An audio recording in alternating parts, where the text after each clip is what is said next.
Evening again, everyone. I'm Althea. And I'm Tanzeem Razak. And we would like to again thank the GSA and the sponsors of the Alias for allowing us to tell our story. We'd like to start with a quote by Charles Correa, who said, "We have to know where we are coming from to know where we are going." So Althea and I met on the first day of campus in 1992. We were invited on the initiation day to go on a pub crawl. And the irony is that neither do I or Althea drink. So by the third pub, we had bonded already and decided that we were different from the rest of the group and left. And our friendship has been strong ever since. So we started architecture school in 1992. I hope you can hear me. When our country was on the cusp of democracy, and it was a really uncertain time. We found ourselves as part of a handful of black students in a class of more than 123 students, and we were possibly part of a quota system, a system which expected us to fail. A Hindu friend of ours was told by one of our lecturers, "Do you believe in reincarnation? Because in this life, you won't be an architect." So architecture school marked us as different. But today we just see ourselves as architects. Or maybe not. Maybe I'm Indian, female, architect, Muslim, a fractured identity. And perhaps I'm more of a hybrid, person, woman, architect, colored. And we have to fight on against the other stereotype, the extreme stereotype, global stereotype against us. So in our current context, how much has changed? In 2009, SACAP published a report telling us what the statistics are for registered architects in the country. Of the 8,842, only 1,857 were female, 21% of these were black. And of that, only 3% were black women. But none of these statistics indicate which black women actually have and run their own practices. So the question really asks is, how many of us has agency? And how many of us are coming from the edges? How many of us from our background have the power to express our background to assert our ideas? Toni Morrison has, Leslie had earlier quoted, Nobel Peace Prize laureate had said, "Silence from and about the subject was the order of the day. Some of the silences were broken and some were maintained by authors who lived with and within the policy strategies. What I am interested is the strategies for breaking it." So how do we create an identity that contests these perceptions of ourselves, and how are we represented in the world? How do we find alternative methods to express or change the perceptions of our identities? So the current world map as we see it is misleading. Mercator, the 16th century cartographer, did a projection of the world as we see it right now. What particularly intriguing is that the landmass of Africa is actually made smaller than it actually is.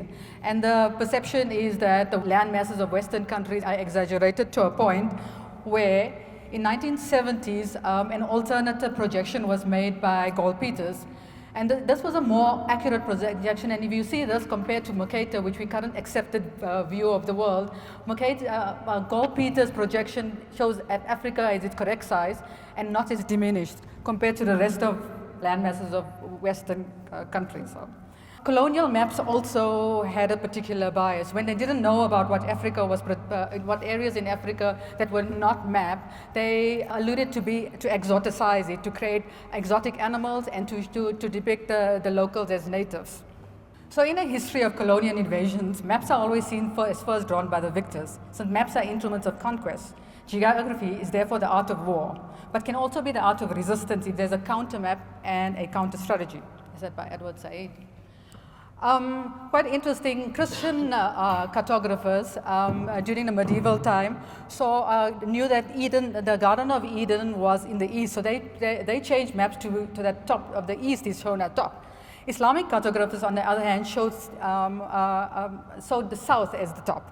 So we had to have a different view of the world, and we created a land when we used the more accurate version of Africa, showing south on top, with Africa on top as well. What would that be the vision of our world? So mapping is not a technique only seen as a matter of documenting and describing the surface of the globe, but also a way of reconstructing a scene that has been lived through and indeed an imagined one to come. So for us, Lemon Pebble is a way of looking at our practice differently, of giving voices for the ones that are unknown, and is a building of an alternate practice from the margins. So we've deliberately taken a stance to have a diverse team with an emphasis on gender and racial bias.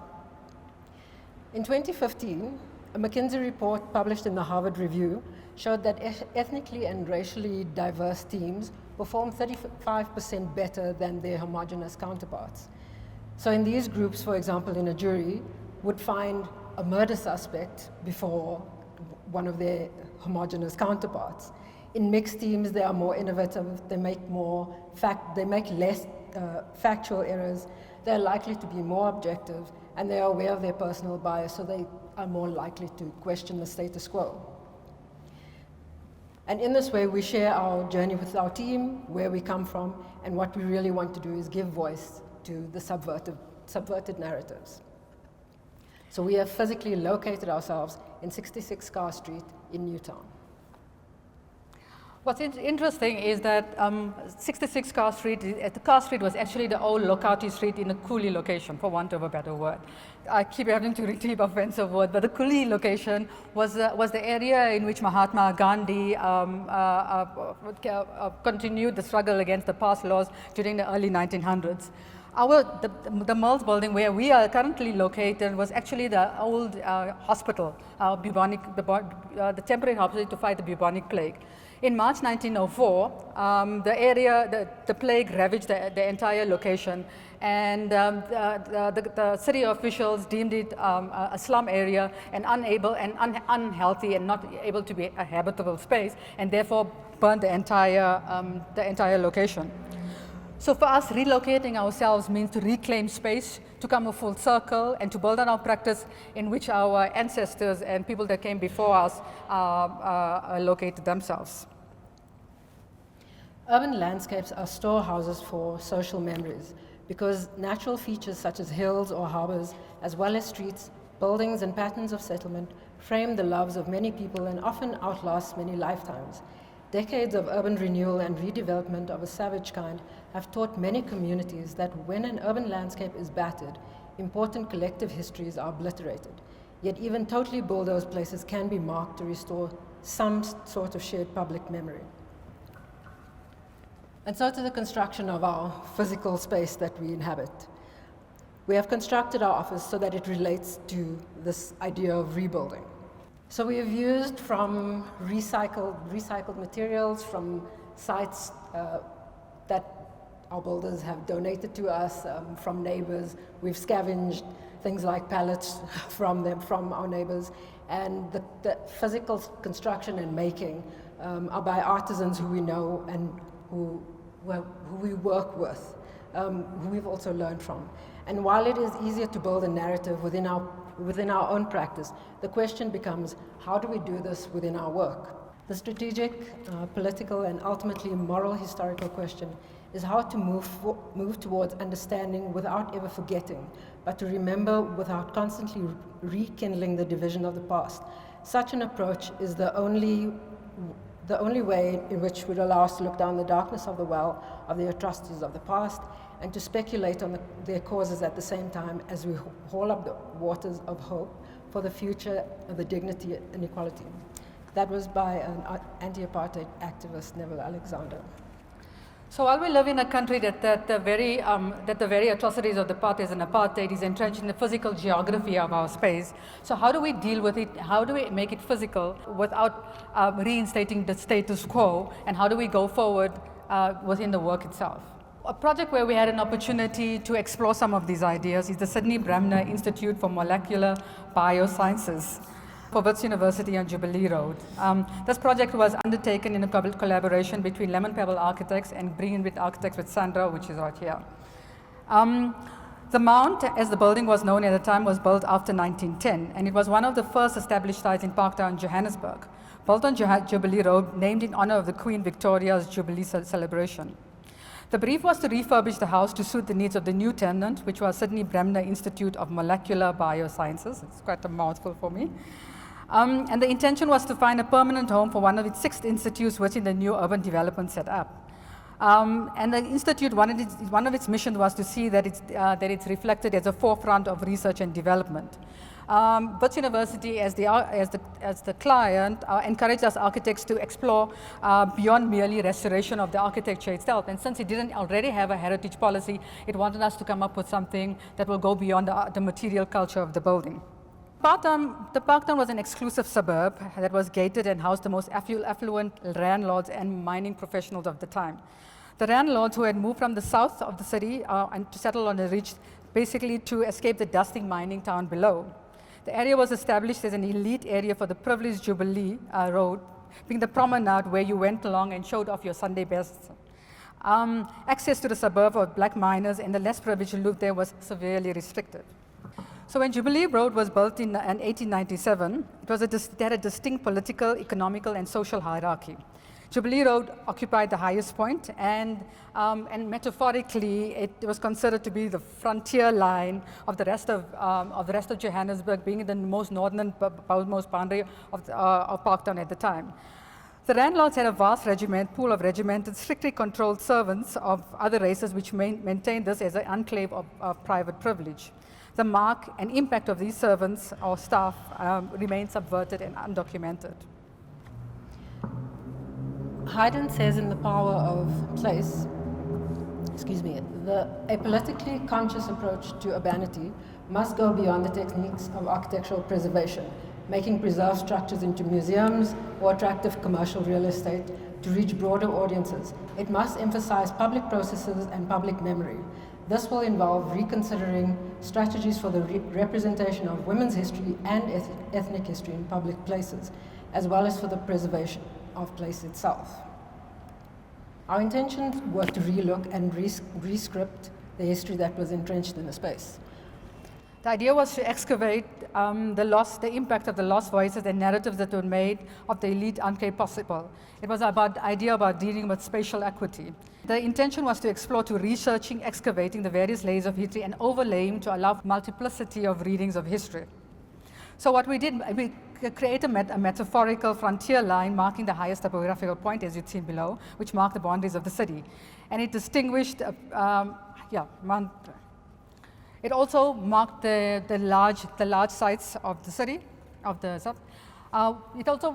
We also documented the typical typology, which was manor houses, with its very smaller spaces within this heritage zone. The manicured landscapes also indicated a sign of privilege. In a dusty mining town where there was very little water, it took incredible privilege and affluence in order, and a lot of exploited labor in order to maintain this. Jubilee Road also distinguished because of its jacaranda trees, which was part of their landscape history. What we really wanted to do was to rescript, to invert the meeting of the frontier line as a soft green line of natural indigenous vegetation, to invert the original narrative by overlaying the memory of the organic indigenous landscape upon a more historically ordered and largely exploited landscape. The manicured English lawns were challenged by overlaying indigenous organic landscape. We draw the interior of the frontier lines within the landscape to create terraces which had the indigenous vegetation, and ultimately created an urban edge. The manor house streetscape is contested by adding a strong urban edge. The urban edge proposed was to create a line of institutional buildings that from the streets which links the university campus from one institutional corridor along Jubilee Road. Furthermore, we dissected the institutional band by breaking the strip into smaller buildings that makes the views along the ridgeline accessible to the public. Ultimately, we wanted to create an alternative landscape through layering, juxtapositioning. So eventually, within this matrix, along the research corridor, we focused on one site, which is number 9 Jubilee. This one is also obviously located along the ridge with, let me just go back one. With N1 North on its northern boundary, it is bounded on either side by suburbs, and with the city to its southern edge. Number 9 Jubilee Road, the as Tanzeem was saying, that it was converted into a research institute for the Sydney Brenner Institute for Molecular Bioscience. The manor house would then become the administrative offices and computer labs, with the outbuilding, which is the picture you see in front of you, becoming the core function of the institute, and that is the research laboratory space, thus inverting the power hierarchies on the site. The main house required minor repairs and renovations, but the main element of adding a glass box to the north facade, so if I can just point you to the north facade, that was the main intervention which related to the larger concept of layered memory and layered narratives. We also inserted a deck and courtyard to the south of it, and the staff staircase was also renovated. There is some kind of forensic work that happens when dealing with heritage projects. We uncovered an existing column which indicated that there may have been an existing colonnade to this facade. Since our approach is not mere restoration, we sought to have this as a first layer. So the first action was to open that north elevation with its spectacular views to the north, which was, its instatement in the first place was an act of erasure, so that's the first image that you see on the extreme left. The second was to reinstate the ordered colonnade, which is an act of acknowledging a point in time, which is the middle image, and you can see how we excavated the column on that one. And the third was to add this glass box, which contained the two elements, an act of imposing a new timeline and a new narrative. So the three elements can be read simultaneously as a conflated set of spatial narratives. So I'll just show you a few of the images from the finished product. Even this simple idea of layering became a contentious issue with the local conservation bodies, because they have an attitude of restoring to a particular timeline without acknowledging what the use of a space may or may not have been, or the implied social hierarchies of the buildings in space. So in Hayden's book again on places of power, she says that social memory relies on storytelling, but what specialists call place memory can be used to trigger or help trigger social memory through the urban landscape.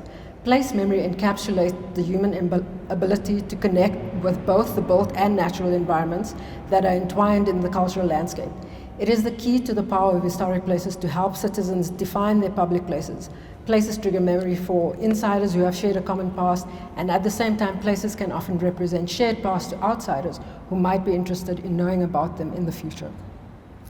So on a recent tour of Robben Island with a friend of mine, we found in a curio shop a snow globe of Robben Island. And after this, question arose, are we trivializing our history? Are we making our history palatable for the tourist? Are we erasing the memory of our quite contentious past? So early in 2010, thanks to Kate in a JV, we had a project that that started to crystallize the ideas that we've taken back into our work. That are questions that are now becoming quite relevant to our practice. How do you make painful history physically evident in buildings without reinstating the status quo? How do you represent absent narratives or reconstruct spaces in such a way that spatial injustices of the time become apparent and visible? So the building that we're chatting about is number 3 Kotze. It was located on Kotze Street in Braamfontein, directly opposite Women's Jail and the old fort on Constitutional Hill, forming part of the Constitutional Court precinct. Number 3 Kotze was a derelict building, and we, in a JV with Kate Architects, were appointed by the Johannesburg Development Agency to rehabilitate it as transitional housing for Department of Social Development. And transitional housing is a limited period housing provided for vulnerable people who find themselves without accommodation while looking for more permanent places to live. The building was a dilapidated building and was standing for a number of years. And the building was a clear representation of the abominable condition in which black workers were housed during and after apartheid. The clients required that the building should be transformed into a functional accommodation while not perpetuating the status quo. Number 3 Kotze formed part of the native section of the Johannesburg General Hospital complex. The building originally functioned as a native compound, hostel for black staff and who were separated from their white counterparts. The building was a utilitarian four-story block with ablution block facilities separated from the main building and connected by a bridge. Built in 1938, this building was a typical hostel typology that accommodated black workers. Number 3 Kotster was one of the very few hostel buildings that still existed in its original form in Johannesburg, other than the Workers' Museum in Newtown. It represented the workers' history of Johannesburg and atrocious conditions in which they were housed. What distinguished the hostels was that the indignity of the living conditions of the men that housed there was still evident.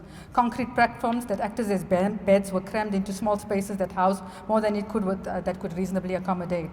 Other dormitories had concrete slabs as bunks with secure lockers above, and the doors were short stable doors that provided no closure and no privacy at all. The most reflective was the ablution facility, which had no doors to access, and the toilets and shower area were completely public and open to view.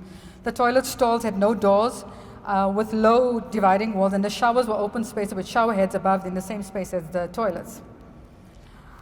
But perhaps the most evident reminder of an apartheid era spatial injustice was the lack of a front door.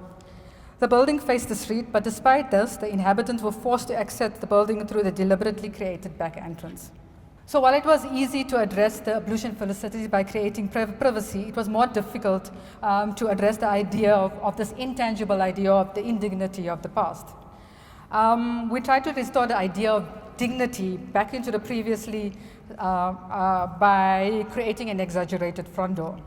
The idea was to re-script the past and invert its original meaning and the use of the building, where the residents had very little interaction with the street outside and entered through a back door by exaggerating the front entrance, as I'd said. It is by this strategy that we wanted to capture the power of place and make physical, the narrative physical and visible. So the place that we operate in is that of a very unequal society, and we live in one of the most unequal societies in the world. Our city has developed unequally, reinforced with the idea of, which is spatially segregated between the haves and have-nots. And we as architects are servicing this end of the market. This phenomenon is typified by a themed estate, and typically such as Waterfall City. 22,000 hectares of waterfall estate, one of the largest single private developments in South Africa. It has 27 kilometers of walled city with 45 billion rands worth of state-of-the-art infrastructure. Waterfall has created a private self-governing enclave, which is very strictly controlled in terms of its access. So for example, if you were a taxi driver, you are only allowed to pick up passengers but not generate other work by waiting for passengers. So the place, like we said, where we operate, many architects position themselves in the realm of making glamorous architecture. Our energy is going to making consumable images for Instagram, architecture for the eye, archiporn, if you will. This serves the 70% of the formal housing market, but we still have to address the 22 million housing backlog nationwide. So while we have privatized the city in the north, we have created privatized and created a vacuum in the north. The inner city and the edges of the city are in crisis and perpetuating the apartheid legacy. So Thabo Maisila, the mayor's special advisor for special projects, was quoted on 702 as saying, "What we are trying to do is densify the inner city so that we can move away from the spatial apartheid development legacy and bring people closer to where economic opportunities lie." So there are 4,000 people living on the street in Johannesburg. There are 30,000 living units required for the vulnerable people. There is 300,000 backlog of people who require housing in the inner city, or in the city. And furthermore, there's 150,000, just 50,000 waiting list for housing as well. Over and above this, there's evictions, more evictions, where fire is a contagious agent and fire kills, where buildings are hijacked. And even if there are services, there's no amenities to have them.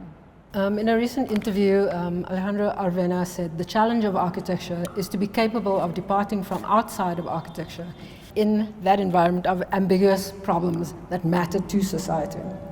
So as Lemon Pebble, we position ourselves in this non-glamorous world of housing. As our practice, we are trying to address the issues that around housing head-on. With the increasing gap between rich and poor in our cities, we have attempted multiple housing scenarios that have been met with varying degrees of success. We are trying to question this historical typology that doesn't replicate patterns of the past. So there's 2.2 million people in South Africa that are homeless, and there are 30% who are either don't have any housing or are living in informal settlements. And again, the old typologies of the past are being perpetuated. So we're going through a series of scales of drawings of housing that we've done. The first one is in Berea, and a very high dense area, which is based for mostly foreign nationals. We had to rehabilitate or renovate two typical building blocks.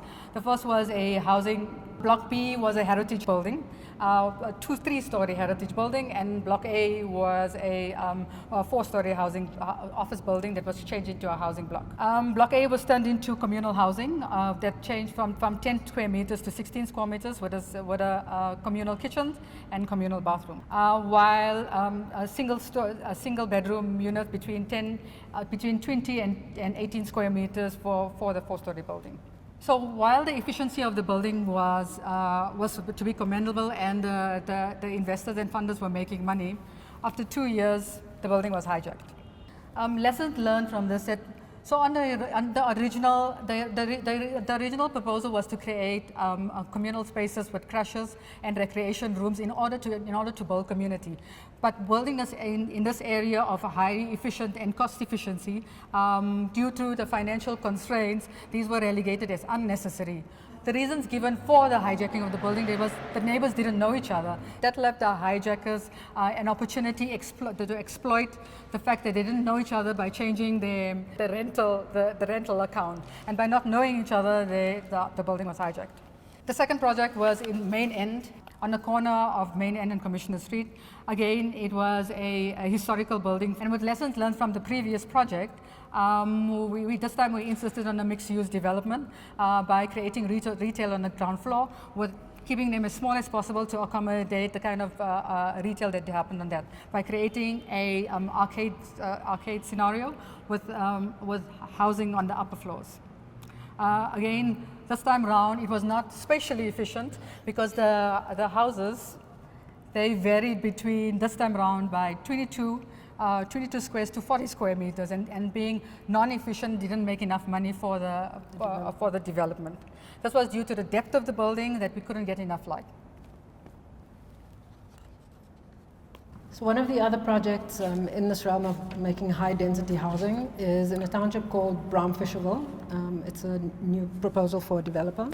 It is located about 23 kilometers outside of the city, with the belt of the mine dumps on its western edge, and the N1 north on its eastern edge. Yes, eastern edge. Development would be located in the very center of the township, which is obviously very low scale. What the developer asked us for was just to provide rental stock.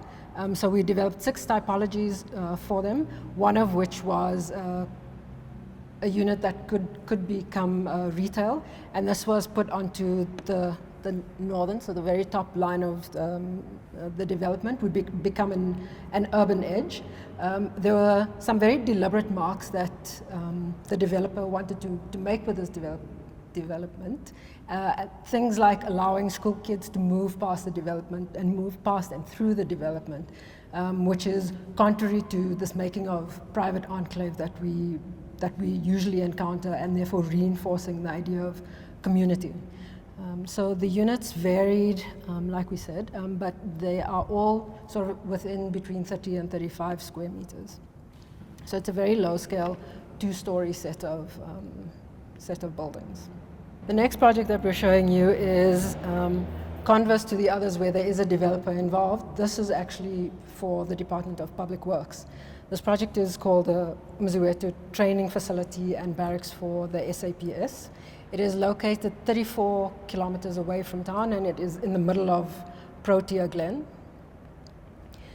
On this 6-hectare site is a training facility with a series of barracks. And what we encountered when we got to the site was that there were 2 buildings that were burnt to the ground, which is indicative of the living conditions that people were living under. So there are 156 families housed on site. Whether they're legal or illegal, we're not sure. But we obviously we were asked to house these people. The problem that we encountered with our esteemed client is that they are quite locked into the mindset of having single units for families. So we fought quite hard to let them know that actually we need to challenge the brief, we need to challenge norms, and say that you are actually perpetuating a hostile typology for families, and it's untenable, it's unsustainable, and it's just inhuman. So in 14 square meters, which is the unit that you see in front of you, that's where generally four people, an average of 4 people would live. So you're cooking, eating, watching TV, you're living in that space. But there are shared ablutions for everyone. So there's a shared ablution block, which is in the middle there. Men, women, children, people with disabilities, no privacy. The only thing that really works is the laundry, which is communal space. So our proposal was to create family units. So instead of a 14 square meter unit, you have a 43 square meter unit, which is self-contained, so bathroom, kitchen, living, dining, bedroom, and that can very comfortably fit more than 4 people. But we also propose that they mix it up with single units because they still have single members working for them. But as it stands, it is still a proposal. So these are just some of the other interventions that we propose, that they open up roofscapes and allow for communal spaces for people to come out of their living spaces into public space. This is also part of the bigger thinking for the entire complex, is that we need to rationalize it, create some sort of legibility on the site, because there are these 2 functions of the training facility and a residence. You needed to be quite specific about it. So all we did was plant and landscape and propose that there's an holistic approach to the resolution of the building. Located in Roodepoort, we had a typical developer who wanted to flood the site with 2-bedroom units and ultimately create an enclave. It's not a new idea, but in order not to perpetuate the suburban model, we pushed the developer to start thinking about multi-use, multi-tenant, multi-income kind of housing development within a 1 hectare site. A lot of fighting happened then to enclose the building, to enclose the site, to create commercial development and the north commercial development right at the north end. That it was on a busy street, creating 2-bedroom units around public, more communal spaces, giving over communal facilities as a creche and as a recreation center towards the neighborhood itself, creating simplexes and duplexes, as well as single plots, semi-detached houses on the more suburban side of the road. And this culminated in Cape Town, where we created another housing scenario with the head of JOSCO in Northern. So Cape Town itself, in the inner city, there is no affordable housing. There is no Reclaim Cape Town. Our activists are fighting against the idea that the edges of the city are getting gentrified, as well as Airbnb is starting to vacate the inner city by creating no affordable housing for anybody itself. And herein again, to push the boundaries of housing, to take it to 34 floors, creating retail on a platform, creating communal facilities, and in this case, how David Ajay suggested, to create humility and make humility and aspiration to be in a safe space, to create social housing, affordable housing, as well as penthouses, all in one high-density block. The development was meant to connect back into the city by creating different kinds of apartments that sit adjacent to each other. And ultimately, the proposal is being considered by JOSCO on a high-end site opposite the convention center. So like, as I quoted Jay said, you know, the success of places like London, etc., is the ability to put rich and poor together. So there's an aspiration always, and there's humility. So within the challenge of service delivery in our country, we find ourselves working within the context of questioning these established typologies. So the challenge is we have to find methods of how these buildings are made, that the briefs don't change, that norms and standards are reflecting apartheid planning. Those are the things that we need to question and interrogate. And the outdated typologies which are not relevant remain unchanged. These are the kinds of things that people are inheriting. This is what's handed to people as a solution for coming out of their circumstances. So the project we're discussing, we were appointed by the Department of Public Works in order to renovate a 3-story building in Braamfontein on Steeman Street. The idea was to create a documentation and office for Home Affairs by creating and to understand that to rebrand them as a more efficient and to put them right in the public interface so that they are more accessible and to no longer perpetuate the idea that they're in an institution that is not efficient. We proposed changing the 3-story building, but being part of the regeneration of Johannesburg and Braamfontein, and the Department of Public Works through the city being the biggest property stakeholders, we challenged the department to go beyond their 3-story original brief, but rather to maximize the density to go up to 13 floors. So while they were excited to push the boundaries of their initial brief, the bureaucracy stopped. The idea of bureaucracy stopped them from doing that. The idea that they had to change from a renovation project to a capital project put the project on hold, and it's still sitting on somebody's desk. So the next project we're going to show you is a drug rehabilitation facility. It is located in a public park located towards Northgate. It's on land donated by City Parks to the city of Johannesburg in 2011, and it was given over to the Department of Social Development. So the current facility was housing 13 boys, and now it will house between 48 boys and girls for the duration of the 6-week rehabilitation program. Having a facility in that park environment also offers an escape or retreat from the negative environment and influences which feed and reinforce their need to be addicted. So the siting forms part of the recovery process. The siting, which may also be regarded as a place of privilege, needed to respond to the low scale of the neighborhood, so a single-story building was proposed.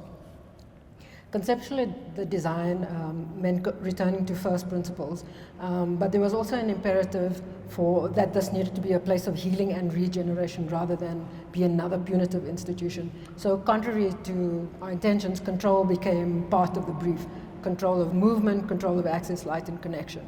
So the core of the core function of the facility is the admin block, which sits in the middle of the circle over here. With the subservient spaces of the medical unit and the dormitories surrounding the circle. So that's just inside of that built circle. Inside the blocks, the intention was that internally light and visual connection are brought within as bands which create a rhythm of light, which break up the large passages which were proposed and the tall volumes, and this created then the roofscape. So most of the materials are quite simple and robust. So there's always visual connection throughout. The project, for me, addresses quite a dire social need. Coming from the demographic, that this holds quite a particular and personal reference for me. And the final project we'd like to discuss is an early childhood care development center that was done in Phosphorus and currently on site. Again, the city of Ekurhuleni asked us to perpetuate a prototype for a childcare center that would accommodate 0 to 6 years or toddlers to 6 years old. We were asked to take these exact prototypes and place them onto the sites themselves. When visiting the existing conditions, the existing sites, the existing buildings, the community, while they were quite grateful to have a sense of having a building that works for them, they felt that it didn't actually work. I'm contradicting myself here. While they were grateful to have a building, They didn't understand. the building had, despite being only 2 years old, had a lot of problems. And it's not difficult to see why.